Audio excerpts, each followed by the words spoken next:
اور اس سے آپ کو یہ بھی اندازہ ہو جائے گا، اکثر لوگ پوچھا کرتے ہیں یہ شیعہ کہاں سے آئے، یہ اہل سنت کہاں سے آئے، یہ کب سے بنے، تو آج آپ کو پتہ لگ جائے گا یہ کب سے بنے۔ آپ نے سن لیا کہ حضرت ابوبکر صدیق رضی اللہ تعالیٰ عنہ 2.5 سال کے بعد ان کا وصال ہوا، 10 سال حضرت عمر فاروق رضی اللہ تعالیٰ عنہ انہوں نے خلافت کی، اس کے بعد حضرت عثمان غنی رضی اللہ تعالیٰ عنہ جو ہے 12 سال ان کی خلافت رہی۔ حضرت عثمان غنی رضی اللہ تعالیٰ عنہ جب ان کی شہادت ہوئی، اس وقت یہ اہل سنت والجماعت، یہ شیعہ، یہ خوارج یہ وجود میں آئے۔ کیسے وجود میں آئے، کیا وجہ بنی؟ جب حضرت عثمان غنی رضی اللہ تعالیٰ عنہ کی شہادت ہوئی تو اس وقت حضرت امیر معاویہ رضی اللہ تعالیٰ عنہ صحابی رسول ہیں، وہ گورنر تھے شام کے، دمشق کے۔ آلریڈی وہ حضرت عمر فاروق رضی اللہ تعالیٰ عنہ کے دور سے چلے آ رہے تھے، حضرت عثمان غنی رضی اللہ تعالیٰ عنہ کے دور میں نہیں، ان سے بھی پہلے حضرت عمر فاروق رضی اللہ تعالیٰ عنہ کے دور سے وہ گورنر چلے آ رہے تھے۔ اور ابھی تو ہم یہ جملہ بولتے ہیں نا کہ شام کے تھے، اس ٹائم شام کا جو کیپٹل تھا وہ تھا دمشق، اور اس کے انڈر صرف شام نہیں بلکہ موجودہ فلسطین اور اردن وہ بھی اسی کے انڈر آیا کرتا تھا۔ یعنی یوں سمجھے کہ حضرت امیر معاویہ گورنر، وہ اس ٹائم صوبہ ہوا کرتا تھا اسلام کا، ملک ہم اس کو نہیں کہتے، ہم صوبہ۔ وہ صوبہ کتنا بڑا تھا جس کے اندر شام بھی آتا تھا، جس میں فلسطین بھی آتا تھا، جس میں اردن بھی آتا تھا۔ تو وہ آلریڈی گورنر چلے آ رہے تھے حضرت امیر معاویہ رضی اللہ تعالیٰ عنہ۔ ادھر حضرت عثمان غنی رضی اللہ تعالیٰ عنہ کی جب شہادت ہوئی تو مدینہ کے جو لوگ تھے اور جو جمہور تھے، جو میجورٹی تھی حجاز کی اور ارد گرد کی، عراق کی، ان سب نے حضرت علی رضی اللہ تعالیٰ عنہ کو خلیفہ متعین کیا۔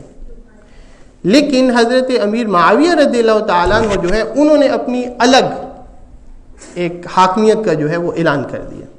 اس کی وجوہات ہیں، کیا وجوہات ہیں اس کی؟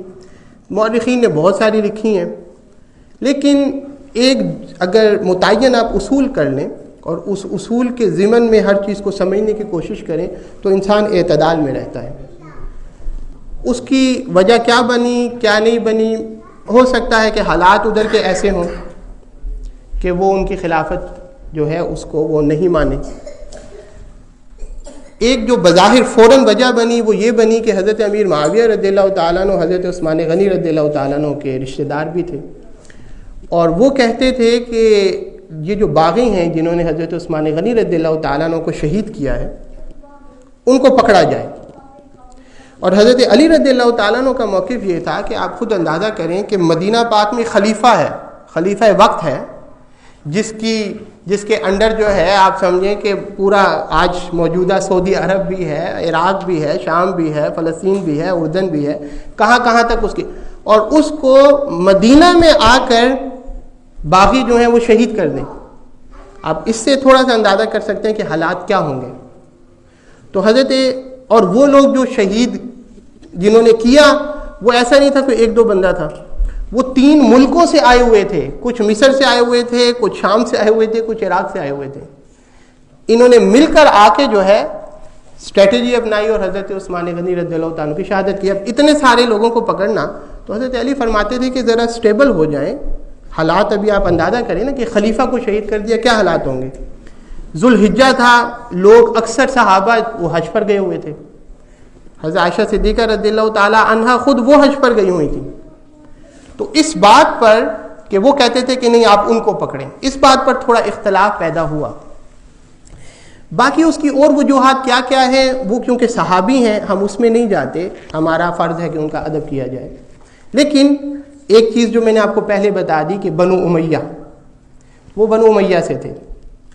اب کیا حالات ہے کہ ان کے ارد گرد جو بنو امیہ کے اور لوگ تھے، وہ تو صحابی تھے اس پر تو بات نہیں، لیکن اور لوگ تھے، ان کا کیا مائنڈ تھا، کس انداز کی وہ ان کا آپ سمجھیں کہ قوت، طاقت، پاور ان کے ارد گرد، ان کی سیاست میں، ان کی پارلیمنٹ میں کیا کیا معاملات تھے وہ بہتر جانتے تھے۔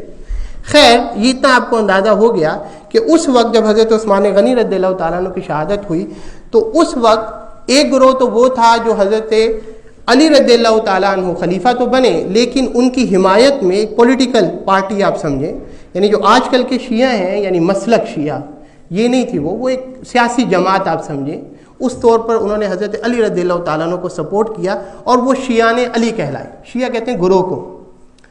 لیکن ان کا مسئلہ یہ تھا کہ شیعوں کا، شیعان علی کا، کہ وہ حضرت علی رضی اللہ تعالیٰ عنہ کو تو سپورٹ کرتے تھے، وہ اہل سنت والجماعت بھی کرتے تھے، وہ آگے میں بتاتا ہوں. لیکن ان کا مسئلہ یہ تھا کہ وہ حضرت علی رضی اللہ تعالیٰ عنہ کو سپورٹ کرتے تھے سیاسی طور پر، لیکن وہ حضرت امیر معاویہ رضی اللہ تعالیٰ عنہ کو بھی تان کرتے تھے، گالیاں دیتے تھے، برا بھلا کہتے تھے. وہ بھی صحابی رسول ہیں. دوسرا گروہ جو وجود میں آیا، 4 گروہ آئے وجود میں. ایک شیعان علی جو میں نے آپ کو بتا دیا. دوسرا گروہ وجود میں آیا جو حضرت امیر معاویہ رضی اللہ تعالیٰ عنہ کو سیاسی طور پر سپورٹ کرتا تھا. اس کا خاص نام تو کوئی نہیں ہے، لیکن ملوکیت کے حامی ایک گروہ آپ سمجھیں کہ وہ تھا. اس کا مسئلہ یہ تھا کہ وہ سپورٹ تو حضرت امیر معاویہ رضی اللہ تعالیٰ عنہ کو کرتا تھا، لیکن حضرت علی رضی اللہ تعالیٰ عنہ کو بھی برا بھلا کہتا تھا. تیسرا گروہ ایک وجود میں اس وقت آیا جس کو خوارج کہتے ہیں.